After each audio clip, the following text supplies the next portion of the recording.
அஞ்சு விரல்களை கோத்து நாம 10 விரலானோ மணக்கோலத்தில் பார்த்தா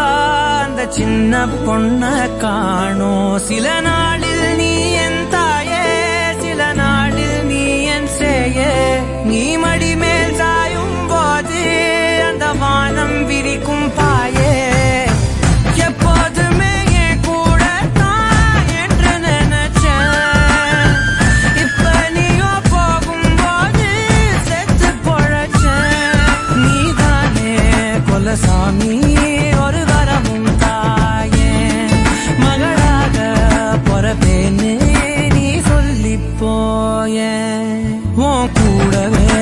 பொறக்கணும் கூடவே பொறக்கணும்